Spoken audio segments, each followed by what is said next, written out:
Hey guys, Rick Hogg with War HOGG Tactical. I want to talk to you about holster placement inside the vehicle. So for me, if I'm normally carrying appendix, when I'm coming to my vehicle, I want to sit there and swap over to the strong side. In my opinion, if my appendix is to my, or if I'm wearing my appendix holster and I put the seatbelt on, if I'm in a crash or something happens where the seatbelt tightens, now it's just going to restrict my potential ability to pull that holster out. That's why I like it over on the strong side. Plus it just keeps it clean. Another point is when I'm getting in the vehicle, once I'm in here, I get my holster shifted over. I want to make sure that I'm moving my clothing in a way that I have easy access to my firearm. Because at this point, there's no reason that I need to have it concealed because I'm in the vehicle. If I happen to be going through a drive-through or something like that where I could be concerned somebody seeing my firearm, I can easily take my clothing, put it back over, and then once I'm about my business, bring it back. Here's the thing. We spend a lot of time in our vehicles. We have to figure out what is this technique or routine that we're gonna do when we're in the vehicle to, one, get out of the seatbelt efficiently and effectively, and then two, how are we securing our firearm if we need to. So let me give you a quick demonstration how I do it.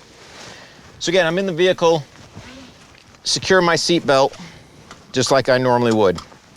Now here's the thing, for most people, usually when they're gonna sit there and release their seatbelt, they're coming down and they're gonna release with the strong side. And now what winds up happening is I have this seatbelt under my arm, so I have to physically bring it underneath. For me, what I'm doing is just a two-step movement. If I did have to draw my firing hand is moving to my pistol. Simultaneously, my support hand is releasing the seatbelt. So in essence, they're moving in unison. You'll notice the hand comes underneath the seatbelt. I'm securing that grip on my pistol. That's released. Now my hand comes up. I've got the ready position. I can present out and I'm right on target. If I had to engage something to the front, if I had to pivot one way or another, again, using my seated techniques, I can easily move. So it's just a matter of practicing those techniques inside your vehicle.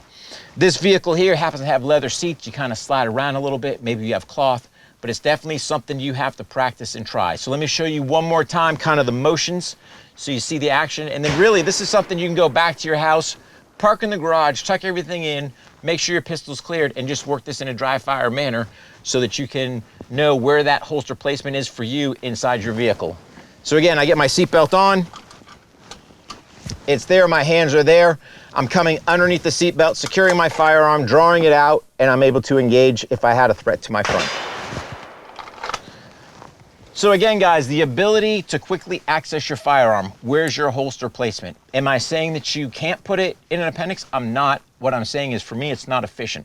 How are you getting your hand underneath to release that seatbelt? Because we want to have our seatbelt on, because if we are in a collision or something may happen, because we're not always going to need to pull this pistol out, but if we do, we want to be able to get it out efficiently. And then, oh, by the way, if this vehicle is disabled and I have to get out of it, now by having this arm away from that seatbelt where I'm not hung and I have two hands on the firearm, now I can quickly move and do other things.